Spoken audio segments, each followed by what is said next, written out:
Hello students, आज की इस वीडियो में आज मैं कक्षा 9वीं वाले विद्यार्थियों को त्रैमासिक परीक्षा कक्षा 9वीं के संस्कृत सब्जेक्ट का क्वेश्चन पेपर दिखा देता हूं।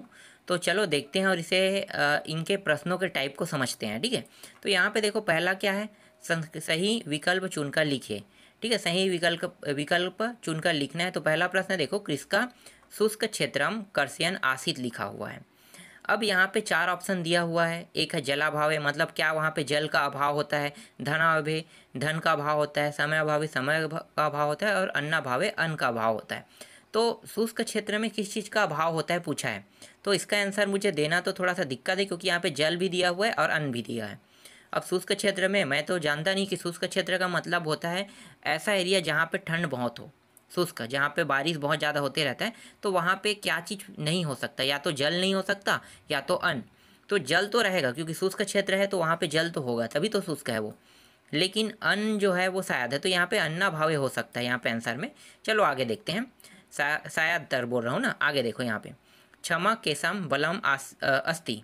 तो इसका आंसर क्या आ जाएगा, इसका आंसर आ जाएगा क्षमा करना एक किस प्रकार के मतलब बल है पूछ रहा है, तो गुण है, गुण है ना। किसी इंसान के पास क्षमा करने की गुण होगा तभी तो वो क्षमा करेगा। तो यहाँ पे आंसर क्या लेना है, स लेना है। गुड़ाव ताम लिखा हुआ है ना, गुड़ाव ताम तो गुड़ है।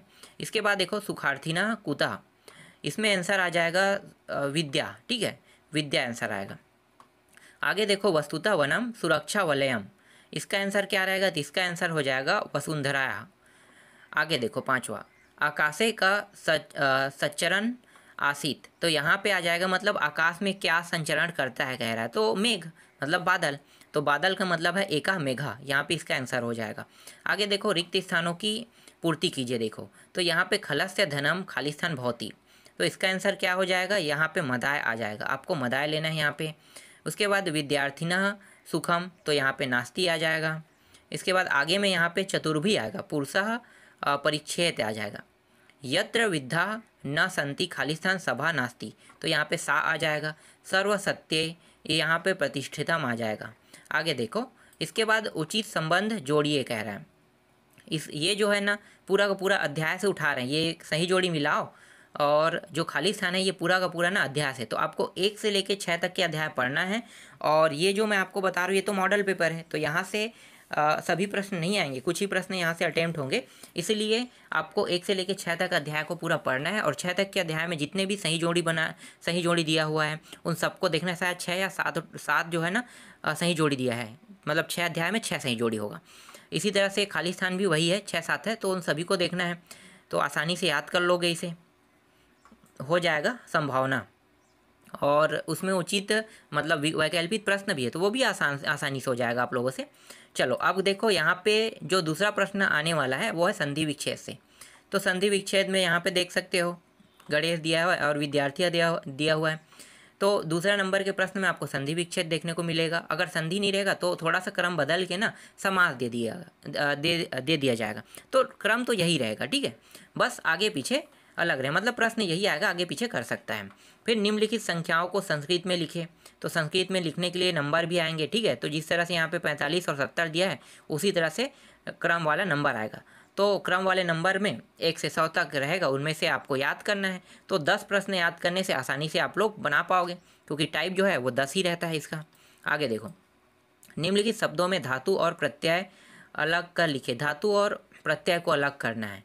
तो भैया यहाँ पे गत्वा लिखा है, मतलब ग क्या होगा, प्रत्यय, और त्वा जो है वो धातु है। पठितु, पठ जो है वो धातु है और त्वा प्रत्यय है, और तुम जो है वो क्या है, तुम जो है वो धातु है। तो धातु प्रत्यय, सॉरी क्या कह रहे हैं, उपसर्ग। प्रत्यय पीछे में लगता है ना, उपसर्ग आगे में रहता है, तो उपसर्ग जो है वो धातु बनेगा, ठीक है, उपसर्ग वाला।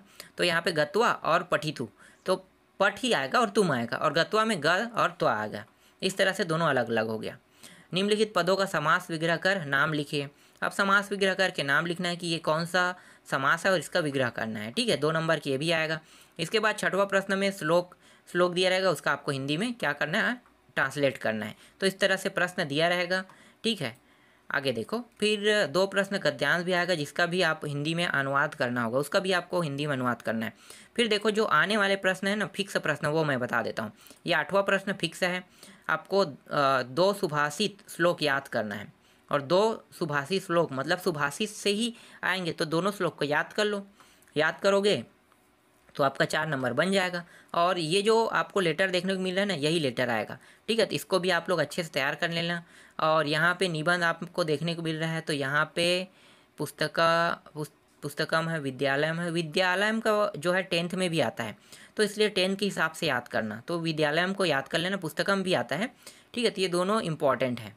इसके बाद यहाँ पे प्रश्नों का उत्तर आप 1 से लेके 6 तक पढ़ोगे तो आसानी से प्रश्नों का उत्तर आपका बन जाएगा। तो आसानी से आप 50 नंबर इसमें पा रहे हैं, इसमें बहुत ज़्यादा पढ़ने की आवश्यकता नहीं है, आसानी से बन जाएगा आप लोगों से। तो इस तरह से मैंने आपको त्रैमासिक परीक्षा का मॉडल प्रश्न पत्र दिखा दिया। सेम इसी पैटर्न में आपका प्रश्न पत्र आएगा।